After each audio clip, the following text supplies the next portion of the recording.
dumalo ang ilang mga baguhang senador at kanilang staff sa isinagawang orientation hinggil sa kanilang mga tungkulin bilang mga mambabata. Si Joy Gumatay sa detalye.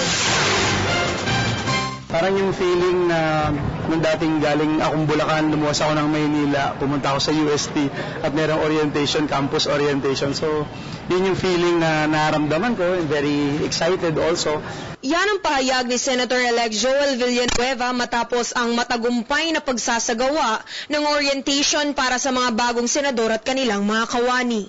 Ganito rin ang nararamdaman ni Senator-elect Risa Hontiveros na hindi na makapaghintay sa pagbubukas ng ika-17 Kongreso. Ani Hontiveros, nais na niyang masimulan ang paglalatag ng kanyang mga plano para sa komiteng nakatakda niyang pamunuan, ang Komite ng Kalusugan. I'm super excited makapagtrabaho bilang senador. Dalhin yung plataforma ng universal healthcare. Dumalo rin sa nasabing aktibidad si Senator-elect Win Gatchalian na naniniwalang mahalagang malaman niya ang mga tungkulin ng bawat opisina ng Senado upang maging mas madali para sa kanyang pag-adjust sa bagong responsibilidad na iniatang sa kanya ng taong bayan. At least alam mo kaagad kung ano yung pwede at hindi pwede at paano mo ma-maximize yung trabaho mo. Buo na ang desisyon ng 3 bagong senador na magiging bahagi sila ng supermajority bloc. Paglilinaw nila, handa nilang suportahan ang mga legislative agenda ng susunod na Pangulo na naaayon sa kanilang mga advocacy at paniniwala.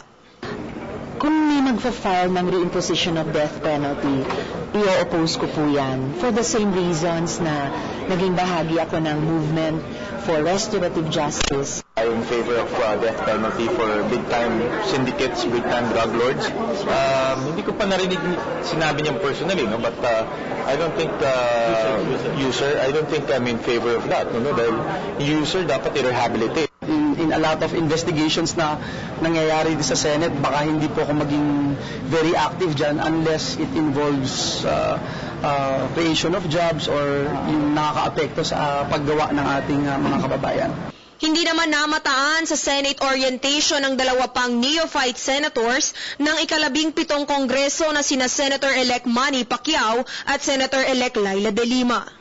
Ayon sa ipinadalang kinatawan ni Senator-elect Pacquiao, hindi siya nakapunta dahil mayroon siyang dinaluhang pagpupulong kasama ang mga local government units ng General Santos City.